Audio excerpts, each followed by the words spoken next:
Polemik Partai Demokrat sepertinya akan masuk babak baru.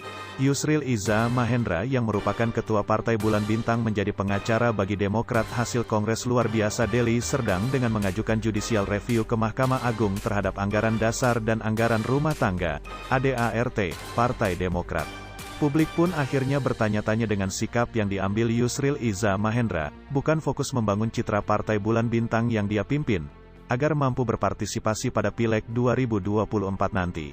Pasalnya, seperti yang kita ketahui sejak Partai Bulan Bintang dipimpin oleh Yusril Iza Mahendra, tingkat perolehan suara partai tersebut di setiap pemilu, Partai Bulan Bintang, selalu mengalami tingkat penurunan jumlah pemilih dengan selalu berada di posisi bawah. Terakhir pada pemilu 2019 Partai Bulan Bintang hanya memperoleh suara sebesar 0,79%, posisinya hanya lebih baik dari Partai Garuda dengan perolehan suara 0,50% dan Partai PKPI yang berada paling buncit dengan perolehan suara 0,22%. Namun jika dipandang dari kacamata hukum, tidak salah memang apa yang dilakukan oleh Yusril Iza Mahendra, karena dia juga merupakan seorang pengacara, namun publik menilai apa yang dilakukan Yusril sungguh sangat tidak pantas karena dia juga merupakan Ketua Umum Partai Bulan Bintang.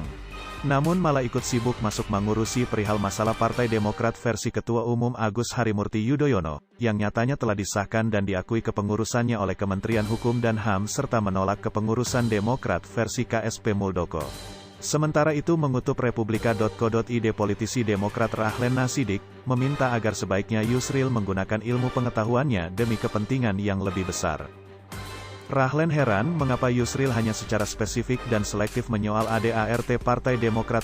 Yusril dianggap melewatkan secara sengaja ADART partai-partai politik anggota koalisi pemerintah.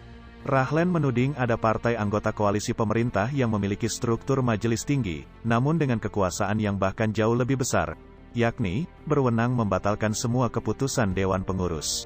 Yusril, bila meneliti, pasti juga akan menemukan ADART partai lain pendukung Jokowi yang mengatur KLB hanya bisa diselenggarakan atas persetujuan Ketua Dewan Pembina, ucap Rahlen. Jadi kenapa hanya Demokrat? Jawabnya, karena Yusril memihak Muldoko dan mendapat keuntungan dari praktek politik hina yang dilakukan Kepala Staf Kepresidenan pada Partai Demokrat, singgung Rahlen. Sementara itu dalam keterangannya Kamis tanggal 24 September tahun 2021, Yusril membenarkan telah ditunjuk menjadi kuasa hukum Partai Demokrat mengajukan judicial review ke MA. Penunjukan guna menghadapi gugatan Demokrat kubu Muldoko ke MA terkait kepengurusan dan ADART Demokrat yang disahkan Kemenkumham.